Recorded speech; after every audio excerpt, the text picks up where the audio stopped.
I was experimenting with different phases of a one-arm pull-up because a lot of people I talk to struggle with what I would call the second phase, or 90 degrees and above, and I wanted to figure out why that is. So I did something called like a pause rep one-arm pull-up to simulate breaking it into two phases.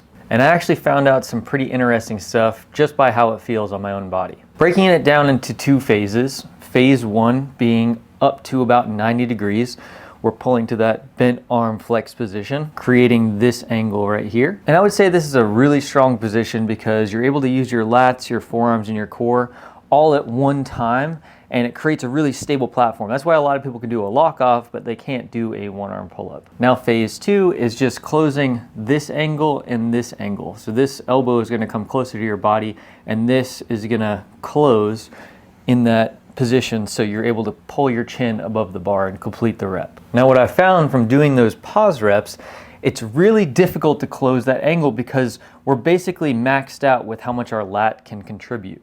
We have to now ask other muscles like our obliques to cooperate and pull ourselves into a position that's less stable, and it's just a harder position to be in. And what I found is predominantly the brachialis and the brachioradialis are two muscles right here in your arm that will close your arm all the way.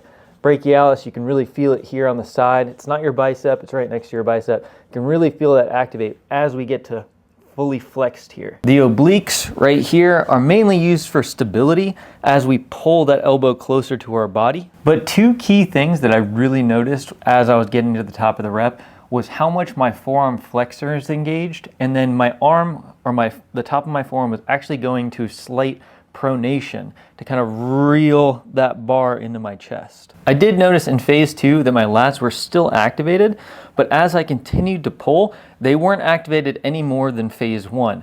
So they're kind of just a stabilizer group in phase two, and that's the reason they don't help as much as you think they might in a one-arm pull-up. So really the whole point of this was just to help you if you're stuck from phase one to phase two, because a lot of people can hold that lock off but can't pull the rest of the way up. And that means just prioritizing the brachialis, the brachioradialis, really working on those forearm flexors as well. Some oblique work, ab straps work great for obliques. And then slight pronation, just being able to hold that forearm flexion and also pronate the hand a little bit. That helps pull that bar in. Either way, it was a fun, cool experiment, and I hope it helps.